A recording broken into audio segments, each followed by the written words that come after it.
The first paper is from people from ETH and from ETH Zurich and from Intel. And the presenter will be Rahul Bera. Rahul is a fifth-year PhD student working with Professor Onur Mutlu. His research interests are microarchitecture and memory system design, with an emphasis on data-driven microarchitecture. Rahul? Can I have the feed from?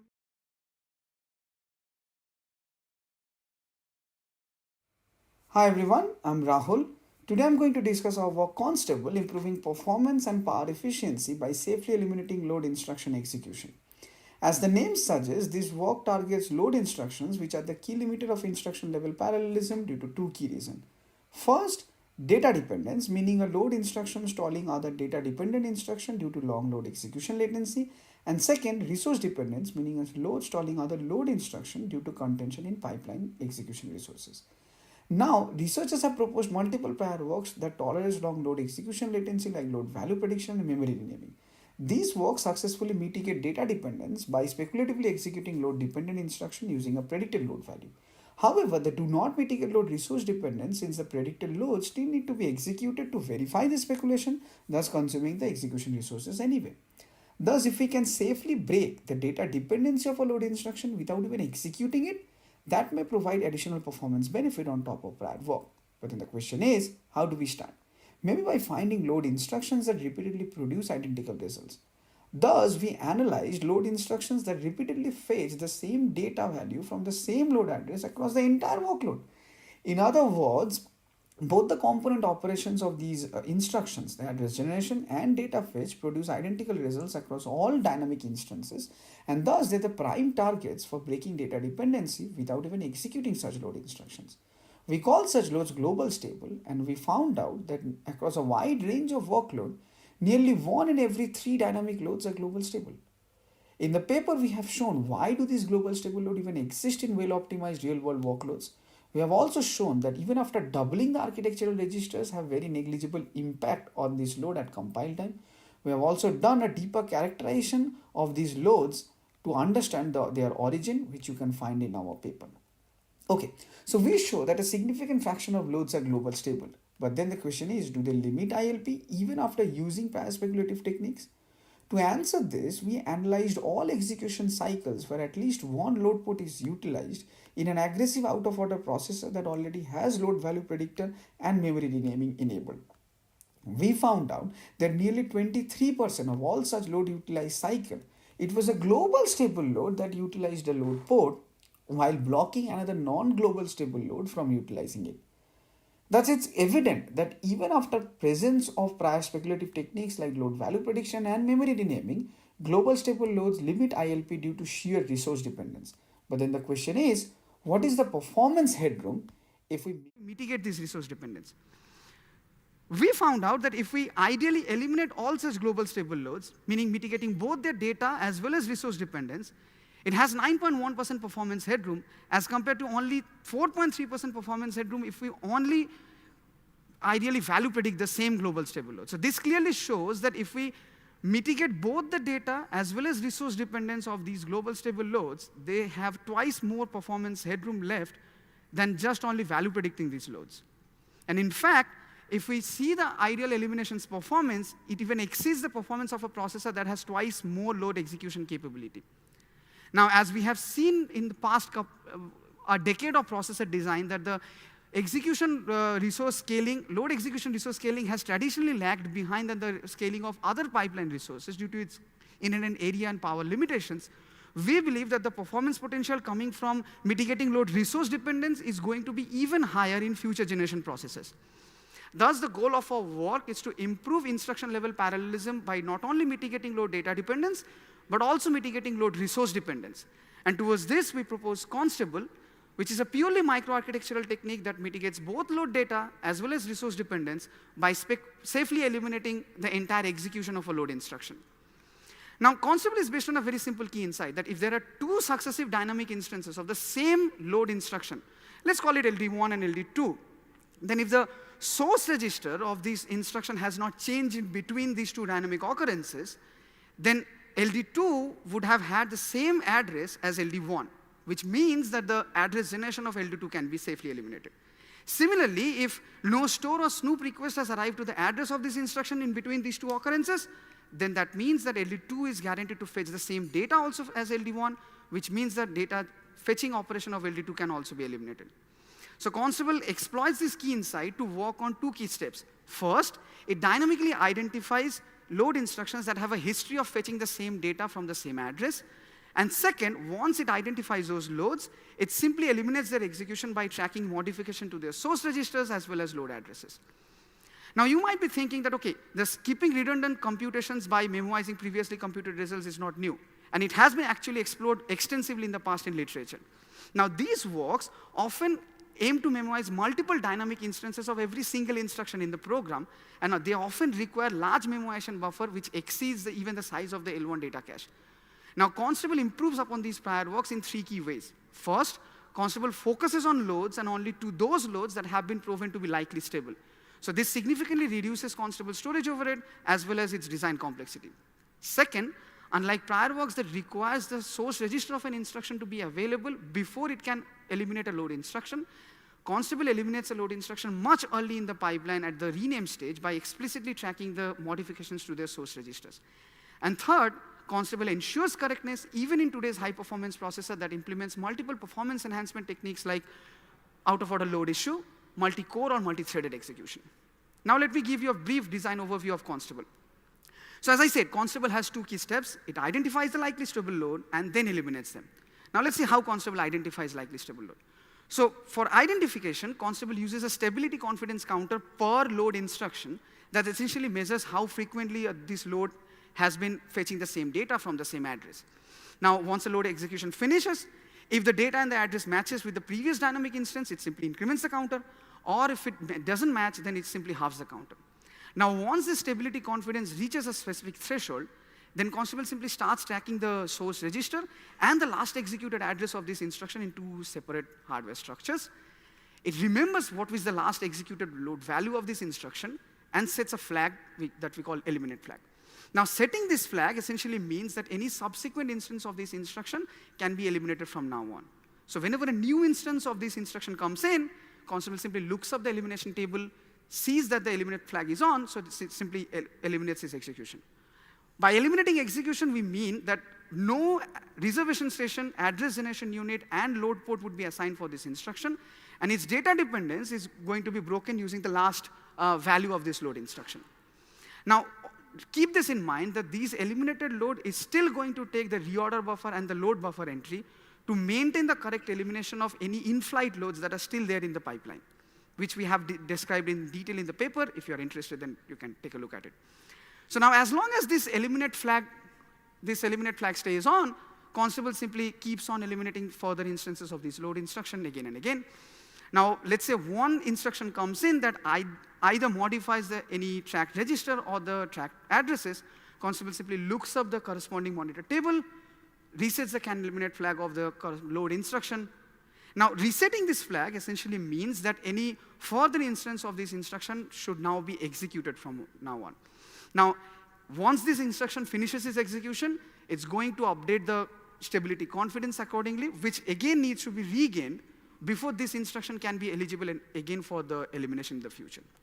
Now, in the paper, we have mentioned many more details of Constable design. For example, how it ensures correct elimination in presence of out-of-order load issue, multi-threaded and multi-core executions, how do we integrate Constable in the entire processor pipeline, as well as microarchitecture for breaking the data dependence, and its own structures, which you can find in the paper. Now, let me just quickly evaluate Constable. So for our evaluation, we use an industry-grade, cycle-accurate simulator that models a very aggressive out-of-order processor that already has memory renaming and multiple dynamic instruction elimination strategies in the baseline. We have used 90 workloads of wide variety of spec CPU, client, enterprise, and server applications to evaluate our work. And we have evaluated Constable against 3 prior state-of-the-art techniques in both the 2-way SMT and no SMT configuration. But for the sake of today's talk, I'm going to focus on comparing Constable against the state-of-the-art load value predictor called EVES. So let's see how the performance improvement looks like in a no SMT system. So this is how the performance looks like for a no SMT system by Constable, as well as the state-of-the-art load value predictor Eves on top of a strong baseline. So the first key takeaway is that Constable by itself provides nearly same performance benefit as Eves while having half of its storage overhead. Now, if we add Constable on top of Eves, that provides 3.4% more performance benefit on top of Eves alone. Now, in the two-way SMT configuration, where the resource constraint is even more severe, we see that Constable by itself provides 8.8% performance, and if we add Constable on top of Eves, then it provides 11.3% performance benefit. Now, let's see how Constable improves the resource efficiency of the system. So as the eliminated load do not access the L1 data cache, we observe a 26% reduction in the L1 data cache accesses. And similar to the L1 data cache, we also observe an 8.8% reduction in the reservation station allocation, since the eliminated loads do not also take reservation stations. Now, this improvement in resource efficiency gets directly translated to the improvement in dynamic power.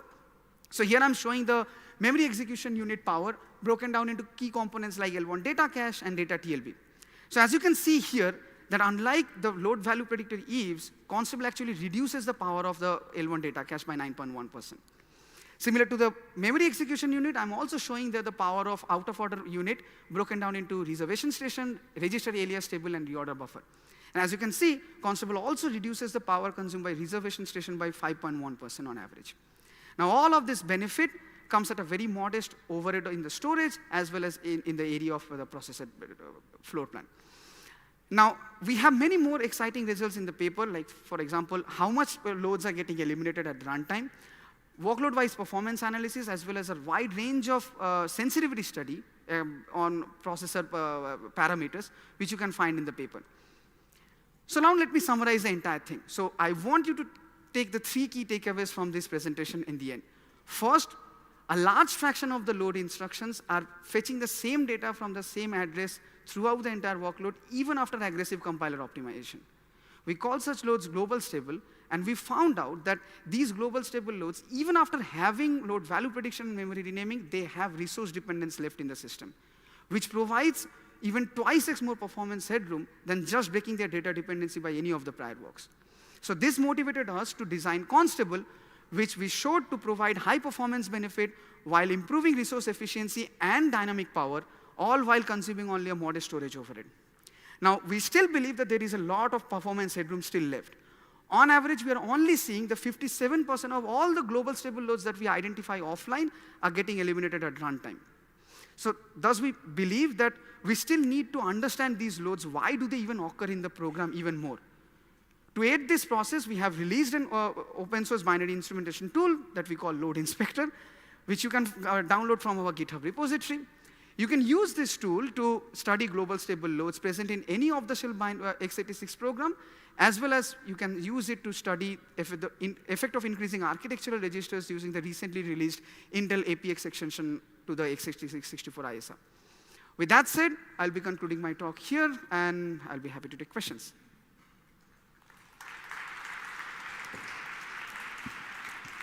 Thank you, Rahul.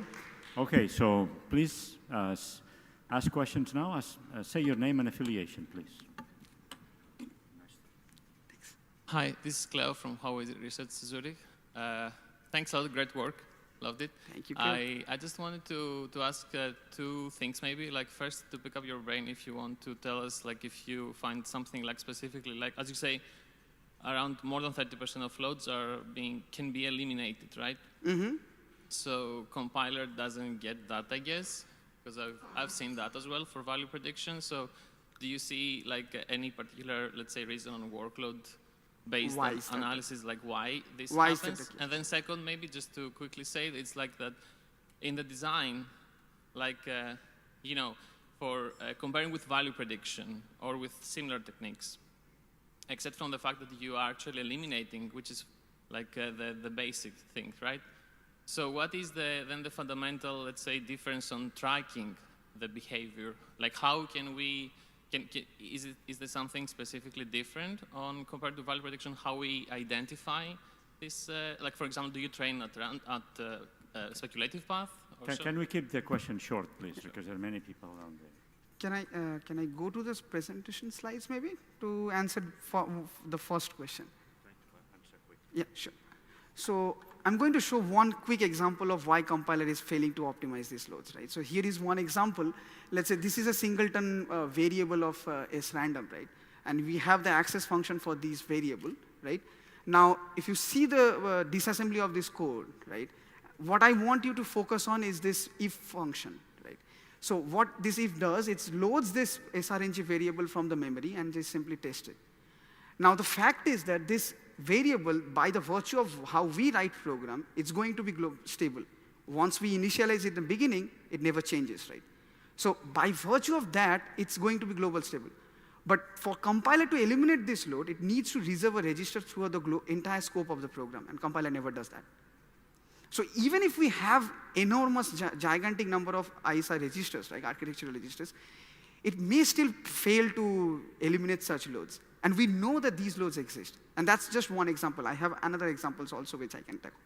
And the second question to answer your question is that the fundamental difference between tracking a load for Constable's target and a load for value prediction may not necessarily identify the loads going to the same address. So Constable is more focused on that part. So it needs to have same address as well as same data. That's one thing. And the second thing is value predictor like Eves, it may not also need to have the same value repeated. It can have the stride in the value. So in a sense that the targets for Eves is much higher for optimization, but Constable only focuses on the ones that have repeatedly faced the same value, same data. So that's how the tracking differences. Okay, very good. No, let's move on to the next question. One more question only, please. One more. Sorry about this. One more. Just one more. Hi, my name is Vignan. I'm from Tenstorrent. I want to ask if you limit the savings to just the load port, do you know what is the benefit we get? Because some of the load queue allocation in some of the architectures happens later after dispatch or after issuing the load to the load store unit. So the ideal elimination headroom that we showed, right, it's coming from eliminating load ports as well as the reservation station. Right. So you want it to be specifically for the load port. Just the data port for the caches. I see. Yeah, so we haven't actually specifically done what's the coming from that load port itself. Okay. But yeah, I mean, that's the headroom that you can get if you eliminate all of them, right? So I agree. Yeah. Just trying to see if you had any. Good question. Yeah.